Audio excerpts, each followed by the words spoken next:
Praise the Lord. கர்த்தருக்கு ஸ்தோத்திரம். கர்த்தர் நல்லவர், அவர் கிருபை என்றும் உள்ளது. இந்த நாளுக்காக எடுத்துக்கொள்ளப்பட்ட வேத வசனம் ஏசாயா 40வது அதிகாரம் 29வது வசனம். சோர்ந்து போகிறவனுக்கு அவர் பலன் கொடுத்து சத்துவம் இல்லாதவனுக்கு சத்துவத்தை பெருக பண்ணுகிறார். ஆமென்.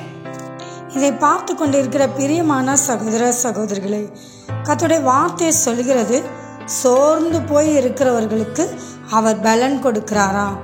ஆம், எனக்கு அன்பான தேவ பிள்ளைகளே, நாம் ஏதோ ஒரு காரியத்தை எதிர்பார்த்து இருப்போம். ஆசீர்வாதத்துக்காக எதிர்பார்த்து இருக்கலாம், அல்லது வியாதியிலிருந்து சுகம் பெறுவதற்காக எதிர்பார்த்து இருக்கலாம், வேலைக்காக எதிர்பார்த்து இருக்கலாம்.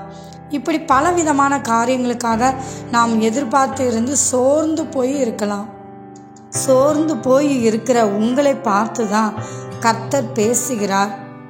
அவர் உங்களை அவருடைய வசனத்தை கொண்டு பலப்படுத்தி தைரியத்தை கொடுத்து, எந்த காரியத்தை குறித்து சோர்ந்து போய் இருக்கிறீர்களோ அதை கர்த்தர் உயிர்ப்பிப்பார், தருவார். ஆமென். சோர்ந்து போகாதிருங்கள். எத்தனையோ வாக்குத்தத்தத்தை கர்த்தர் உங்களுக்கு கொடுத்திருக்கிறார். அந்த வாக்குத்தத்தம் தான் உங்களை பலப்படுத்தும். அந்த வாக்குத்தத்தத்தை நீங்கள் விசுவாசித்து அதை சொல்லி ஜெபிங்கள். கர்த்தர் ஏற்ற வேளையில் உங்களுக்கு எல்லாவற்றையும் கொடுத்து ஆசீர்வதிப்பார். ஆமென். தேவன் தாமே உங்களை ஆசீர்வதிப்பாராக.